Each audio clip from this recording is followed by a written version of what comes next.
Story ক্যানভাসে এখন আপনারা শুনবেন সালমা চৌধুরী লেখা আমৃত্যু ভালোবাসি তোকে পর্ব সংখ্যা 15। আবির দুটো চেয়ার এনে পরিষ্কার জায়গাতে রেখে নিজেই টিস্যু দিয়ে মুছে বলল, বস এখানে। আবির 3 প্লেট ফুচকা অর্ডার দিয়ে এসেছে। মেঘের মন খুশিতে ভরে গেছে। আবির ভাইয়ের সাথে এতটা সময় সে আজই প্রথম কাটাচ্ছে। এই অনুভূতিহীন মানুষটা এক কথায় ফুচকা খাওয়াতে রাজি হয়ে গেছে, এটা ভেবেই মেঘ অজান্তেই হেসে ফেলল।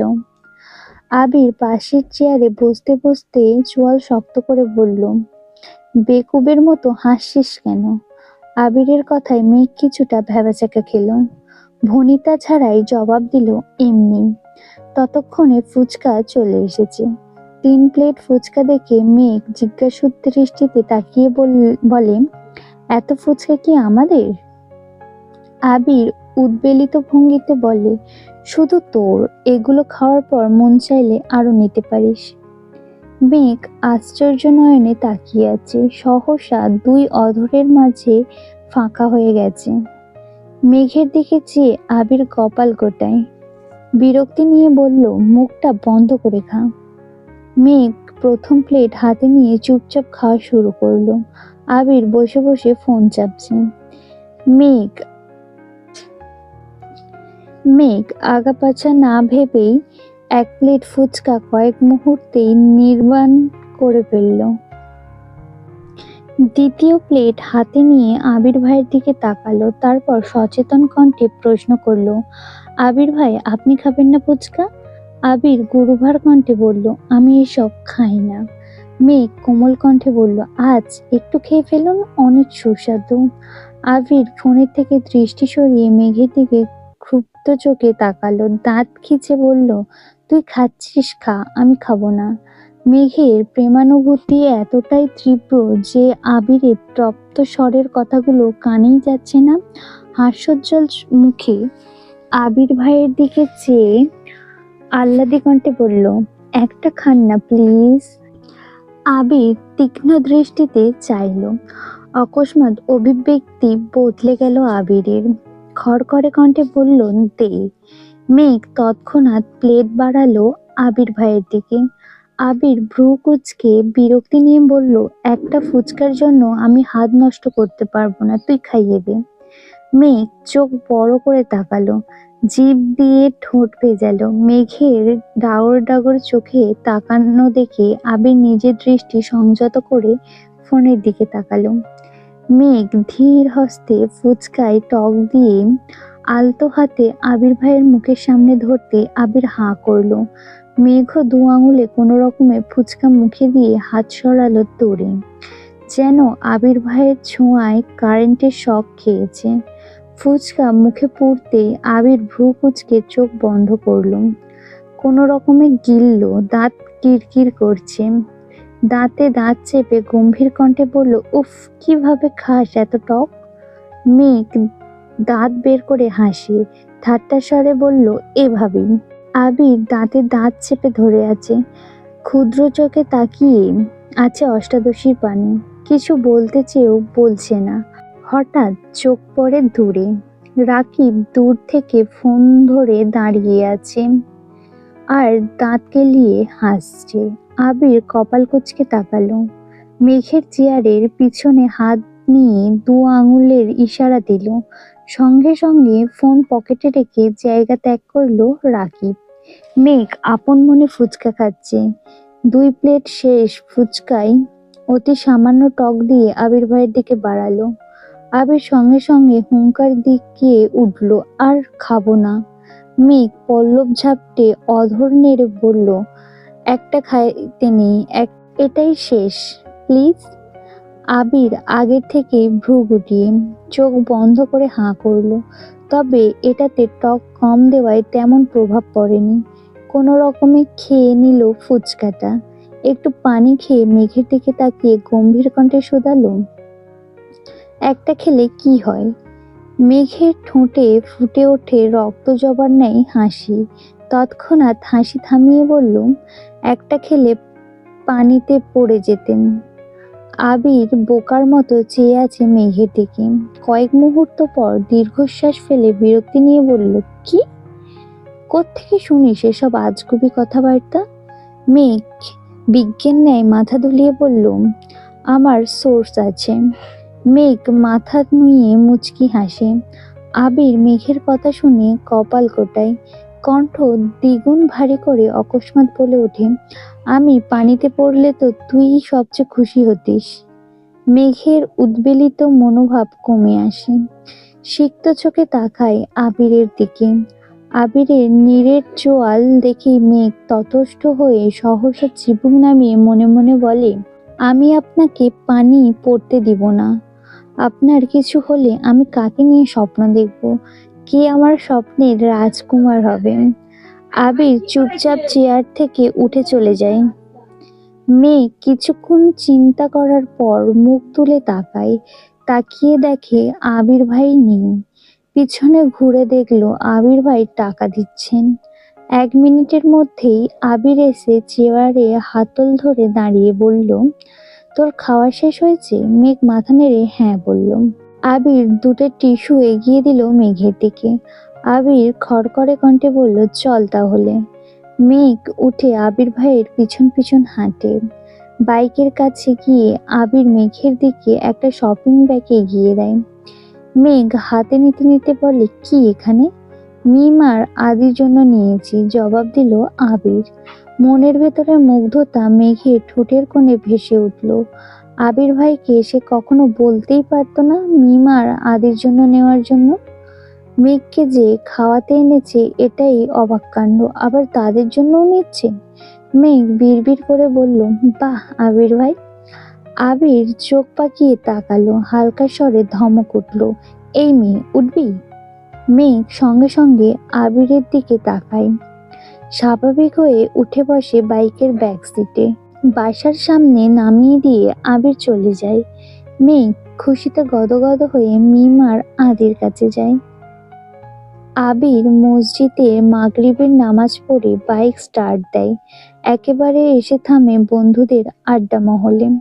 রাকিব আর রাসেল আড্ডা দিচ্ছিল। মোবারক আর লিমন এখনো আসেনি, রাস্তায় আছে মনে হয়।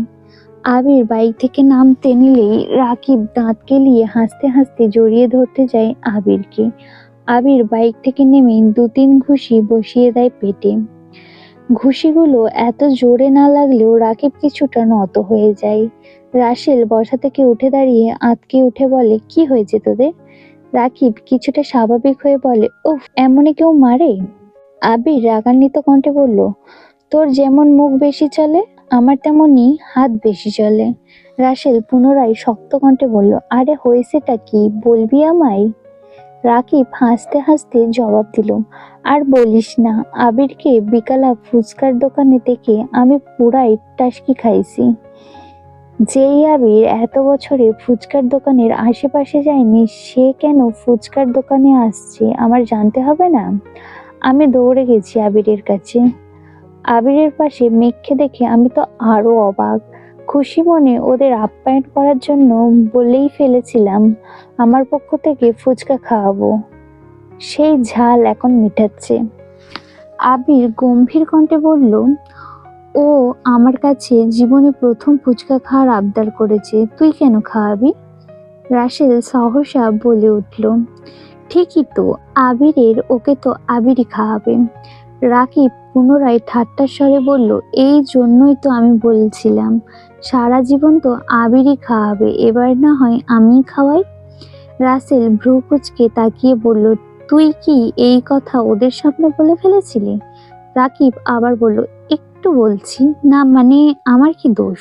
উত্তেজনায় মেঘকে প্রথমে ভাবি বলে ফেলতে চাইছিলাম। রাসেল অবাক দৃষ্টিতে চেয়ে রইল রাকিবের দিকে। অকস্মাৎ বলে উঠল, ঠিক আছে, আরো খা মাইর।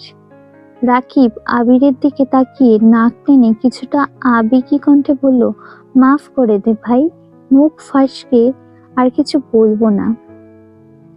আবির তীক্ষ্ণ দৃষ্টিতে তাকিয়ে রাগান্বিত কণ্ঠে বলল, মুখ ফসকে বলেছিলি ভালো কথা, তুই আমাদের রোমান্টিক মুহূর্তে ব্যাগড়া দিচ্ছিস কেন? আমি কি তোর প্রেমে কখনো ব্যাগড়া দিচ্ছি? রাকিব ভেংচি কেটে বলল, আমারটা তো মেঘের মতো এত লক্ষ্মী না, আজ পর্যন্ত একটা ফুচকাও নিজের প্লেট থেকে দেয়নি, আমাকে বরং আমার প্লেট থেকে আরো নিয়ে নেয়। আবির তীক্ষ্ণ দৃষ্টিতে তাকায়, কিছু বলার আগেই রাকিব পুনরায় বলা শুরু করলো, মেঘ তোর জন্য সারাদিন না খেয়ে বসে থাকতে পারে, আর আমারটা এক গামলা খেয়ে তারপর আমার সাথে ঝগড়া লাগে। যদি ঘুরতেও নিয়ে যাই, বাসা থেকে বের হয়ে সে আগে ফুচকা, চটপটি, হালিম খেয়ে নেয় একা একা, তারপর আমার সাথে দেখা করতে আসে। আমি যেখানে নিজে শান্তিতে প্রেম করতে পারি না, সেখানে তোকে কেমন করতে দিই?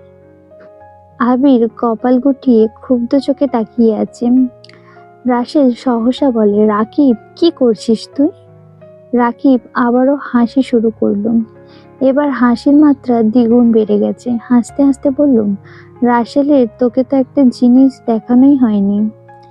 আয় বস, একটা ওএনজি জিনিস দেখাই তোকে। আবিরের দিকে তাকিয়ে পুনরায় দাঁত কেলিয়ে বলল, আয় নিজের কুকিরটি দেখে যা। তিন বন্ধু চেয়ার টেনে বসছে, এর মধ্যে মোবারক আর লিমনও এসেছে। পাঁচজনে চেয়ারের কাছাকাছি এনে বসেছে। আবির ভেবেছিল ছবি দেখাবে, তাই এতটা মনোযোগ দেয়নি, কিন্তু রাকিব একটা ভিডিও অন করলো। পিছন থেকে ভিডিও করেছে। মেঘের হিজাবের কারণে মুখটা তেমন ভাসেনি, কিন্তু আবিরের মুখের একপাশে স্পষ্ট বোঝা যাচ্ছে মেঘ আবিরকে মুখে তুলে ফুচকা খাইয়ে দিচ্ছে। এতটুকু দেখেই মোবারক আর রাসেল চিৎকার করে ওঠে, আবির তুই ফুচকা খাইছিস? লিমন অতর্কিত কণ্ঠে বলল, আবির তুই এক মেয়ের পাশে বসে ফুচকা খাচ্ছিস, তাও মেয়ে খাইয়ে দিচ্ছি? রাসেল এবার হাস্যোজ্জ্বল মুখে বলল, এটা এক মেয়ে না রে, আবিরের জীবনের একমাত্র মেয়ে। মোবারক আবিরের দিকে চেয়ে সহসা বলে ওঠে, মেঘ নাকি নাম শুনেছিলাম, উনি কি সে? আবির শুধু উপর নিচ মাথা নাড়ায়। লিমন অভিযোগের কণ্ঠে বলল, এটা আমি মানতে পারলাম না, সেদিনও তো তোকে কত জোর করলাম ফুচকা খেতে, চেপে ধরেও তোকে খাওয়ানো গেল না, আর আজ? রাকিব দাঁত কেলিয়ে হেসে বলল, মেঘ কিছু বললে আবির আবার না করতে পারে না। তিন বন্ধু অবাক চোখে তাকিয়ে রইল আবিরের দিকে। রাসেল সহসা বলে উঠল, তুই তো টক খাস না জীবনেও, ফুচকা কেমনে খেলি? আবির মুচকি হেসে জবাব দিল, শুধু টক কেন, ও আমায় বীজ দিলে আমি সেটাও চুপচাপ খেয়ে নিব। চার বন্ধু এবার বিস্ময়কর দৃষ্টিতে আবিরের দিকে তাকালো। কয়েক মুহূর্ত সবাই চাওয়াচাই করলো। মোবারক হাসি মুখে বলল, বিষ কবে খাচ্ছিস বন্ধু? আবির ঠাট্টার স্বরে বলল, আর বিয়ে? লিমন কিছুটা চিন্তিত হয়ে বলল, কেন, কিছু হয়েছে? আবির কিছু বলার আগেই রাকিব হাসতে হাসতে বলে উঠল, সেদিন যদি মেঘ রাজি হইতো তাহলে আবির আজ বিবাহিত থাকতো। তার মধ্যেই রাসেল বলে বসলো, তুই মেঘকে কবে প্রপোজ করলি, আর কবেই বা রিজেক্ট করলো শুনলাম না তো? আবির চোখ মুখ গোটালো, তীক্ষ্ণ দৃষ্টিতে চাইলো রাসেলের দিকে। রাকিব পুনরায় বলল, আরে দূর, প্রপোজ না, আবির মেঘকে বলেছিল তুই পড়াশোনা না করলে বাদ দে, করতে হবে না তোর পড়াশোনা, কিন্তু মেঘ বেচারি বুঝলই না, বলে বসলো পড়াশোনা করব। লিমন কিছুটা ভেবে বলল, পড়াশোনা না করলে কি করতি? আবির দাঁত খিচে বলল, পড়াশোনা করবে না বললে 1 ঘন্টার মধ্যে কাজিয়ে এনে বিয়ে করে ফেলতাম। রাসেল সশব্দে হেসে উঠল আর বলল, মেঘ যদি রাজি না হতো?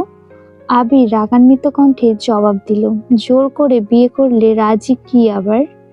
লিমন, মোবারক আর রাসেল এত বেশি জানে না। রাকিব আবিরের সবকিছু জানে। রাকিবের সাথে রাসেল চলাফেরা করায় রাসেল একটু একটু জানে। লিমন দাঁত বের করে ঠান্ডা কণ্ঠে শোধালো, বিয়েটা তো মেঘকে বলেও করতে পারিস, তাহলে তো আমরাও বিয়েটা খেতে পারি, আর তোর বউ বিয়ের পরে পড়াশোনা করতে পারে। আবির দীর্ঘশ্বাস ফেলল, কণ্ঠ খাদে নামিয়ে বলল, এই কাজ আমি কখনোই করব না। মোবারক প্রশ্ন করল, কেন? আবির গম্ভীর কণ্ঠে বলা শুরু করলো, কারণ মেঘকে বা বাসায় ঝামেলা করে আমি এখন বিয়েটা করলে জীবনের কোনো এক সময়ে মেঘের মনে হতে পারে আমি ওর যোগ্য না। পড়াশোনা, বাইরে চলাফেরা, বন্ধু মহলের সাথে সে আমাকে মানাতে পারলো না। মেঘের কখনো যদি মনে হয় আমি ওর জীবনে জোর করে এসেছি বা মেঘ আমার থেকে মুক্তি চায়, তখন আমি কি করব? তার থেকে ভালো ও পড়াশোনা করুক, নিজে প্রতিষ্ঠিত হোক। যখন ওর মনে হবে আমাকে ছাড়া ওর চলবে না, তখনই আমি ওকে বিয়ে করব। গম্ভীর মনোযোগ দিয়ে কথাগুলো শুনছিল সকলে। মোবারক মাথা চুলকে বলল, একটু আগে যে বললি জোর করে বিয়ে করবি। আবির এবার কপাল কুঁচকে বিরক্তি নিয়ে বলা শুরু করলো, মেঘ যদি বলতো সে পড়াশোনা করবে না, তাহলে আমি জোর করে বিয়ে করতাম। কারণ তখন তার পড়াশোনা করে কেরিয়ার গড়ার ইচ্ছে থাকতো না, জীবনে চলার পথে নতুন বন্ধু হতো না, আমাকে ঘিরেই ওর পৃথিবী হতো। একটা না একটা সময় গিয়ে আমার প্রেমে পড়তে বাধ্য হতো। লিমন এতক্ষণ নীরব থাকলেও এবার চিন্তিত স্বরে বলল, সবই বুঝলাম, কিন্তু ভাবির জীবনে যদি অন্য কেউ চলে আসে, তখন কি তুই ভাবিকে ছেড়ে দিবি? রাকিব পিক করে হেসে উঠল, তাচ্ছিল্যের স্বরে বলল, যা বলেছিস তুই। আবির দিবে মেঘকে ছেড়ে? হাসাইলি। এই আবির দেশেই আসছে এক ছেলেকে পিটাইতে, ছেলের অপরাধ কি? ছেলে মেঘের সাথে কথা বলার চেষ্টা করছিল, কথা বলার চেষ্টাতেই ছেলে এখনো হাসপাতালে ভর্তি। যদি প্রেম করার চিন্তা করে তখন আবির কি করবে তোরাই ভাব। রাসেল, লিমন আর মোবারক স্বরে চিৎকার দিয়ে উঠল, আবির! আবির নিরেট কণ্ঠে বলল, আস্তে।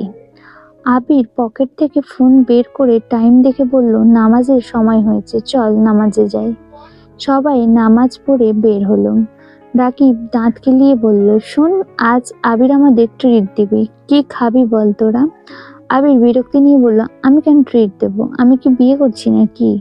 রাকিব মুখ বাঁকিয়ে বলল, বিকেলে যে বললি আনলিমিটেড ফুচকা খাওয়ানোর ক্ষমতা তোর আছে, তাহলে এখন আমাদের খাওয়া। আবির গম্ভীর কণ্ঠে বলল, এই অফার শুধু আমার কাদম্বিনীর জন্য। লিমন অকস্মাৎ বলে উঠল, আমাদের আনলিমিটেড খাওয়াতে হবে না, লিমিটেডই খাওয়া তোর কাদম্বিনীর তরফ থেকে। আবির কিছুটা ভেবে বলল, ঠিক আছে চল। 3টা বাইকে 5 বন্ধু চললো। আবির একা, বাকি 2টো বাইকে 2 জন করে। নামি দামি রেস্তোরাঁয় এসে বসলো সকলে। আবির উৎফুল্ল কণ্ঠে শুধালো, বুফে খাবি নাকি কাচ্চি? 4 বন্ধু চোখাচোখি করলো।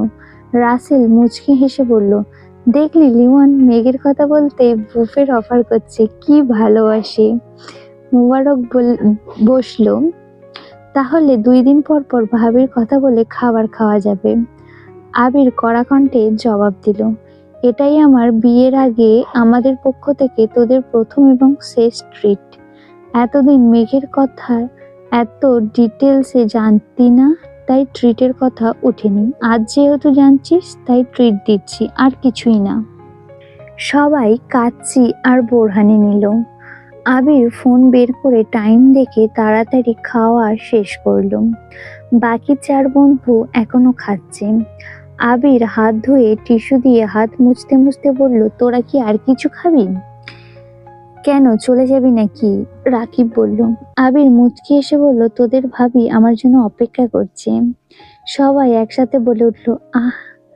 লিমন অভিমানী স্বরে বলল, বাহ বন্ধু বাহ, এক বাড়িতে প্রেম করে যা মজা নিচ্ছিস, এদিকে আমার সব কাজিনের বয়স 5 বছরের কম, জীবনটা বেদনার। আবির একগাল হেসে বলল, আর কিছু না খেলে বিল দিয়ে দিচ্ছি। সবাই বলল, আর কিছু খাবো না, দোয়া করি তোরা সুখী হ। আবির বিল পরিশোধ করে সবার দিকে বিদায় নিয়ে বাসার উদ্দেশ্যে রওনা দিয়েছে। এদিকে মেঘ সন্ধ্যার পর বাসায় এসে কিছুক্ষণ রেস্ট নিয়ে পড়তে বসেছিল। ঘন্টা 2 পড়ে খেয়ে নিয়েছে। আবির শুক্রবারে বাইরের বন্ধুদের সাথে হাবিজাবি খায়, রাতে বাসায় ফিরে আর ভাত খায় না। এজন্য মেঘও শুক্রবারে আবির ভাইয়ের কথা ভাবে না, সবার সাথে খাবার খেয়ে নেয়। ঘন্টা 2 পড়াশোনা করে আবির ভাইয়ের জন্য অপেক্ষা করছে মেঘ। আজ আবির ভাইয়ের প্রতি ভালোবাসা উতলে পড়ছে মেঘে। ভাবছে আবির ভাই ফিরলে 1 কাপ কফি করে দিবে আবির ভাইকে। ব্যালকনিতে দাঁড়িয়ে আছে। হঠাৎ আবির ভাইকে বাইক নিয়ে গেটের দিকে ঢুকতে দেখে এক দৌড়ে নিচে চলে যায়। ড্রয়িং রুমে কেউ নেই, খাওয়া দাওয়া শেষ অনেকক্ষণ আগেই। সবকিছু গুছিয়ে সবাই সবার রুমে চলে গেছেন। মেঘ পা টিপে রান্নাঘরে যায়। আবির চাবি দিয়ে লক খুলে বাসার ভেতরে ঢোকে। বড় বড় কদম ফেলে হাঁটে সিঁড়ির দিকে। মেঘ ছোট্ট একটা পাতিল টান দেয় পানি বসানোর জন্য। এই পাতিলের নিচে যে আরেকটা পাতিল ছিল সেটা তার চোখে পড়েনি। পাতিল ফ্লোরে পড়তেই জোরে শব্দ হয়। শব্দ শুনে আবির পাশ ফিরল, তাকালো রান্নাঘরের দিকে। মেঘ চোখ বন্ধ করে এক হাতে পাতিল সহ আরেকটা খালি হাতের আঙুল দিয়ে দুকান চেপে ধরে আছে। মেঘকে রান্নাঘরে দেখে আবিরের পায়ের রক্ত মাথায় উঠে গেছে। দ্রুত পায়ে হেঁটে গেল রান্নাঘরের দিকে। আবির দাঁতে দাঁত চিপে গম্ভীর কণ্ঠে শুধালো, এখানে কি করছিস? আবির ভাইয়ের কণ্ঠ শুনে কেঁপে ওঠে মেঘ। ভড়কে যায় কিছুটা, মনে মনে ভাবছে যদি বলি আবির ভাইয়ের জন্য কপি করতে আসছি তাহলে আমি শেষ। নরম স্বরে আস্তে করে মেঘ বলল, কফি খেতে ইচ্ছে হচ্ছিল। আবির সূক্ষ্ম দৃষ্টিতে পরখ করলো অষ্টাদশীর আপাদমস্তক, গম্ভীর কণ্ঠে বলল, তুই ডাইনিং এ বস, আমি আনছি। মেঘ তথস্থ নজরে চাইল, দৃষ্টি তার নিরেট। কয়েক মুহূর্ত পর পাতিলে রেখে ডাইনিং টেবিলের চেয়ার টেনে বসলুম। এক দৃষ্টিতে তাকিয়ে আছে রান্নাঘরে। আবির বেসিন থেকে হাত ধুয়ে কিছুক্ষণের মধ্যে 2 কাপ কফি নিয়ে ডাইনিং এ আসলো। 1 কাপ মেঘের দিকে এগিয়ে দিল, বসলো মেঘের বিপরীতে। মেঘ আস্তে আস্তে ফুঁ দিয়ে এক চুমুক খেয়ে এলো। সঙ্গে সঙ্গে বিস্ময়কর চোখে তাকালো আবির ভাইয়ের দিকে। তারপর আরেক চুমুক দেয় কফিতে। আবির কফিতে এক চুমুক দিয়ে মেঘের দিকে তাকিয়ে বলল, চিনি ঠিক আছে? মেঘ সহসা ওপর নিচ মাথা নাড়ল।